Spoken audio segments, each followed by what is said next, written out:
намайг Наран Чимэг гэдэг 36 настай одоо нэг хүүхдийн ээж байгаа. Тэгэхээр анх жирэмсэн болж эхлээд хүүхдтэй одоо хэрхэн өсгөх хүмүүжүүлэх талаар ном уншиж эхэлж агаад за хүүхдтэй төрсний дараагаар яг хажууд ном уншиж үлгэрлэхийн тулд их хвчлэн гэр бүлээрээ ном уншдаг байсан. Тэгэхээр анх бол надад номыг хүмүүс их бэлгэлдэг байсан. Тэгэхээр бэлгийн номноос хамгийн эхлээд унших сэтгэлтэй болж исэн.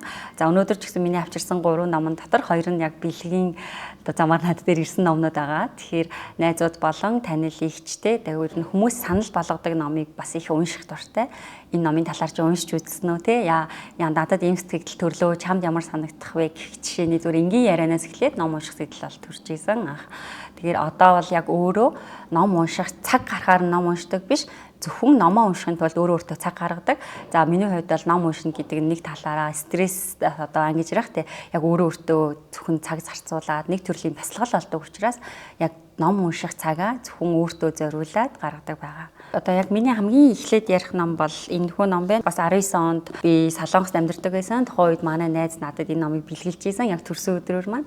Тэгэхээр энэ ном нь өөрөө бол яг минимал амьдрал буюу тийм эмх цэгцтэй амьдралын талаар ерөөхдөө бол маш дэлгэрэнгүй бөгөөд баг хичээл маягаар ингээд оруулсан 5 бүлэгтэй ном байгаа. За тэгэхээр энэхүү номон дээр бол Японы эмэгтэйгийн талаар одоо өөрийнхөө амьдралд хэрэгжүүлсэн дадал зуршлыг ирээдүйд одоо өөрийн ажил мэргэжил болоо те Японд төдийгүй дэлхийд дахин таниулсан ийм одоо эмх цэгцийн аргын талаар заасан ном байдаг. За тэгэхээр энэ номноос та бүхэн яг өөртөө амьдралд хэрэгтэй зүйлс хэрэггүй зүйлсээ хэрхэн ялгах талаар те мэдээж таны амьдрал эмх цэгцтэй байснараа эргээд амьдралын чанарт эргээр нөлөөлөх зүйлс маш олон байгаа те. Магадгүй та замбраагүй ажлын байр эсвэл орон гэртээ ямарваа нэгэн байдлаар бүх зүйл эмх цэгцгүй байх юм бол тэр хэрээр таны цаг үрэгдэх дээрээс нь сэтгэл санааны байдал докторгүй болох өөртөө итгэлгүй байх зэрэг одоо олон сөрөг нөлөөг дагуулдаг юм байна. За тэгэхээр та бүхэн яг бас энэхүү номноос яг өөртөө хэрэгжүүлж болох бүгдийн заавал хэрэгжүүлж гэж хэлэхгүй те яг өөрийнхөө хэрэгжүүлж чадах хэсгээс нь хэрэгжүүлээд явах юм бол энэ бол маш үн цэнтэй ном байгаа. За миний хувьд бол 19 онд уншижсэн яг тухайн үедээ би Солонгост амьдарч байсан хүүхдээсээ хол байсан. Тухайн үед бол ингээд аюу өөрийгөө цэгцтэй амьдарч ийн л гэж боддог байсан боловч нэрэл миний хувцсны шүүгээ, готлын шүүгээ те номын тавир гих зүйлсүүд маань маш эмх замбраагүй байсан. Яг энэ номыг уншснаас хойш бол би маш олон номыг хүнд өгхийн өгсөн, зарахын зарсан. Яагаад гэвэл энэ номон дээр нэг гоё ишлэл байсан байхгүй юу?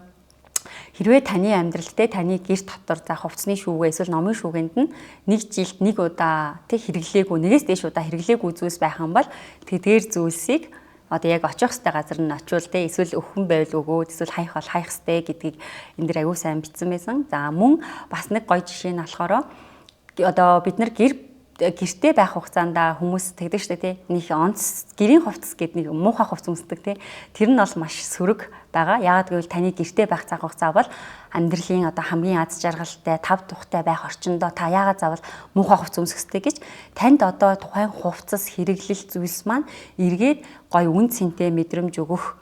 За мөн аз жаргалтай болгож чадчихвэл тэр таны жинхэнэ яг хэрэглэл идэл мөн байх шүү гэдэг санаагаас энэ номон дээр гаргаж өгдөг. Тэгэхээр та бүхэн бас энэ номноос өөртөө хэрэгжүүлж болох маш олон зөвлөгөөнүүдийг авах боломжтой байгаа. Да ялангуяа залуу охтууд маань энэхүү номыг унших юм бол маш ирээдүйд одоо өөрийнхөө амьдралд хэрэгжүүлж болох үн цэнтэй зөвлөгөөнүүд байгаа. За миний дараагийн ном бол Солонгосын үн цэнтэй зохиолч Ханган гэдэг эмэгтэйн одоо цагаан холтон гэдэг ном байгаа. За энэхүү номыг Ханган зохиолч маань 2007 онд бичижсэн ба 2024 онд Нобелийн шагнал хүртсэн. За тэр ч утгаараа би өөрөө бас Солонгос улсад амьдарч байсан. Солонгос хэллээр ер нь бол ажиллаж амьдардаг хүн учраас энэ номыг маш их сохорхож уншиж байсан. Яг одоо номын дэлгүүрээс өөртөө зориулж худалдаж аваад 2025 оны хамгийн ихэнд уншсан ном маань байгаа. За тэгэхээр энэ номыг хүмүүс харахтаа бол гарчигнаас нь зөвхөн цагаан хоолтон гэдэг маань яг юу юм бэ? Эсвэл цагаан холтон болж байгаа юм уу? Чи цагаан холтон юм уу гэдэг талаар нь бол асуудаг. Гэхдээ энэхүү ном маань л агуулга нь шал өөр байдаг. За тэгэхээр яг гарчигтайгаа хүмүүс уялдуулж холбох юм бол энэ ном цагаан холтны талаар юм шиг боловч та агуулгыг уншаад үзэх юм бол энэхүү номон дээр хүний сэтгэл зүйн талаар гардаг. За тэгэхээр хүний сэтгэл зүй одоо багадаа авсан одоо бидний хэлдгээр трама гэдэг муу түүх одоо хуучин тийм одоо тухгүй түүхүүд нь эргээд хүнийг яаж өөрийг нь ингээ өөрийгөө хүн биш болгодгийг гэдгийг энэ дээр бол гаргадаг. За энэ хүү ном маань өөрөө 3 бүлэгтэй. Одоо эхний бүлэг нь цагаан хоолтон, хоёрдугаарт нь Монгол толб, за гуравдугаарт нь бол асаж буй модод гэсэн 3 бүлэгтэй байдаг. За энэ 3 бүлгээс Монгол толб гэдэг одоо дэд бүлэг надад маш их сонирхол татсан. Яагаад Солонгос зохиолч энэ хүү номон дээр Монгол толбыг оруулж ирвэ гэдэг надад их сонирхол татсан учраас би бол маш их шимтэж уншсан. 2 хоногийн дотор уншиж дуусгасан байгаа. За тэгэхээр энэ Монгол толб гэдэг маань зөвхөн дэлхий дээр бид нар хөх толбоор одоо ялгардаг Монгол үндэстэн байгаа. Тэрийг энэ хүү зохиолч маань нэг талаасаа урлагийн бүтээл болгож энэ хүү номонд оруулж байгаа. За нөгөө талаараа бас жоохон жигшмэр чимшиг, зэвүүцмэр чимшиг бас нэгэн одоо бидний ил байдаггүй далд одоо сэдвийг энэ дээр бас хөндөж оруулдаг. Тэгэхээр энэ номыг бол би хүн болгоныг уншаасаа гэж зөвлөхгүй. Гэхдээ таны эргэн тойронд сэтгэл зүйн асуудалтай магадгүй та өөрөө сэтгэл зүйн ямар нэгэн асуудалд орсон гаццсан байгаа бол энэ номыг уншаад бас өөрийгөө сэрэмжлэж одоо бусдыг энэ сэтгэл зүйн гүн одоо хямралаас нь гарах талаар бас энэ номноос ер нь бол маш их зүйлийг мэдээж авч болно. За тэгэхээр ер нь бол энэхүү ном маань маш их шуугаан дэгдээсэн. Хангаан зохиолч бас энэ ном одоо дэлхийд Нобелийн шагнах хүртэх хэмжээний алдартай байгаагаараа бас нөгөө талаараа маш их хөвжлөлийг хүртэж исэн. Яагаад гэвэл энэ бол маш хүнд сэдвтэй ном. Гэхдээ та номыг уншиж байгаа таны мэдрэмж болон миний мэдрэмж бүгдээрээ өөр учраас та бас яаж хүлээж авах уу гэдгийг бас бодож үзэлцэх хэрэгтэй. Ер нь бол Солонгос улсын номын сангуудаас энэ номыг бол хурааж авсан байгаа. Тэр ч утгаараа миний сонирхлыг маш их татсан.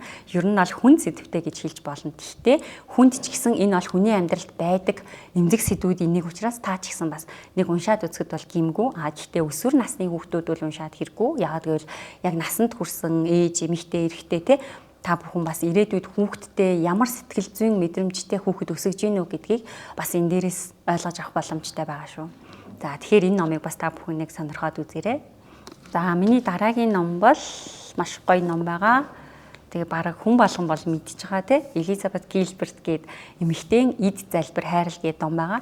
За энэ хүү ном маань бас Times сэтгүүлийн бестселлер номын тоонд 4 жилийн турш тасралтгүй орсон маш алдартай ном байгаа. За яг энэхүү номыг ярихаас өмнө бас киног нь үзсэн хүмүүс байдаг. Жюли Робертсын тоглосон кино байгаа. За тухайн одоо би бол яг киногоо эхэлж үздэггүй, номоо эхэлж уншдаа дараа нь киногоо үздэг. Тэгэхээр таны амьдралд одоо илүү гүн гүнзгий мэдрэмж өгөх жишээний байгаа.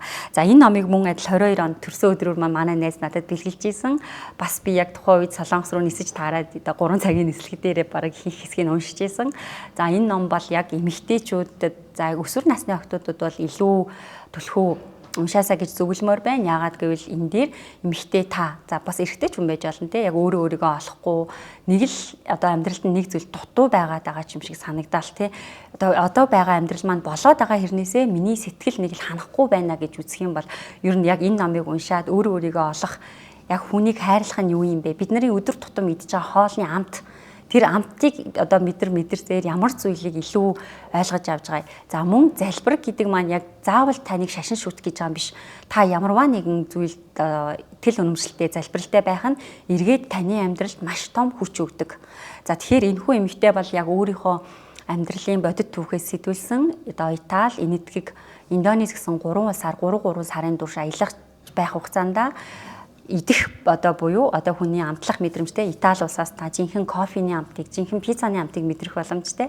За мөн хоёрдугаарт бол та Энэтхэг улсаар аялснаар ашрам буюу зөвхөн бясалгал одоо йогийн хичээлд суугаад тэрхүү 3 сарын хугацаанд жинхэнэ өөрийгөө олох болон тэр агуй дотор та бүхэл өдөржингөө бясалгал хийснээр өөртөөгөө тэмцэлдэж би хий юм бэ? Би яг юуны төлөө төрсөн бэ гэдгийг аягүй сайн мэдэрч авдаг. За хамгийн сүүлд нь бол Индонез буюу одоо бидний сайн мэдгээр Бали арал дээр энэхүү эмэгтэй маань яг жинхэнэ хайр дурлалтайгаа уулзраад амьдралын аз жаргалыг бол хамгийн их мэдэрдэг байгаа.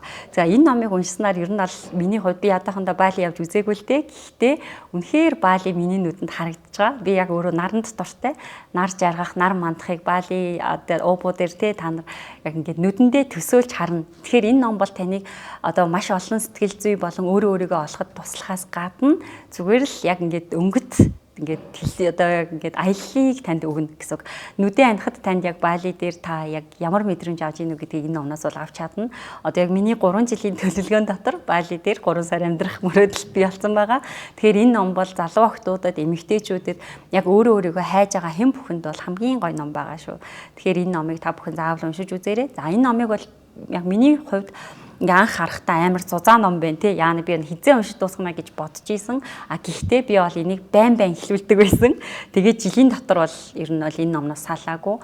Одоо нэг ихний бүлгийг уншиж байгаа дараагийнхаа өргөжлөж уншихаар надад дутуугүй санагдаа дахин эхлэж уншиж байсан. Яагаад гэхээр энэ ном өөрөө тийм гоё ном байгаа.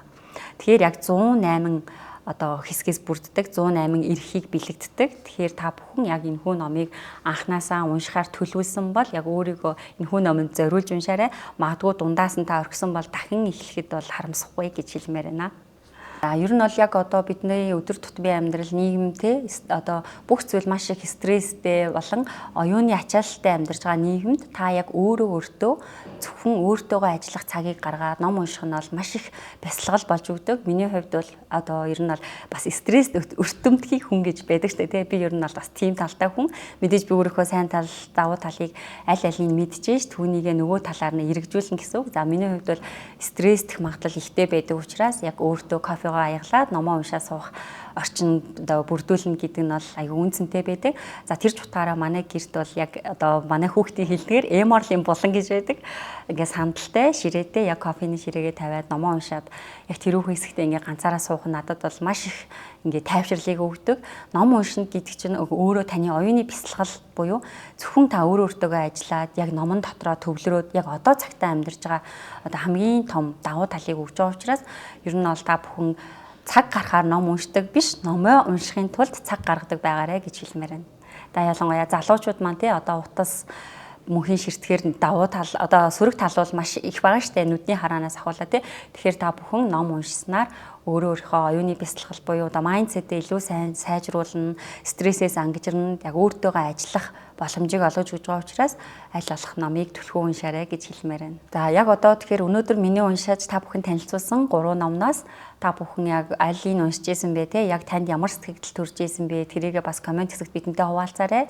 Мөн одоо дараагийн маань дугаарт та өөрийнхөө уншсан ном болон өөрийнхөө уншсан номноос авсан сэтгэлдлийг бидэнтэй хуваалцах боломжтой байгаа. Тэгэхээр та бүхэн комент хэсэгт меншн хийгээд эсвэл номон дуртай хин нэгнийг бас энэ нэвтрүүлэгт урьж өгөөрэй.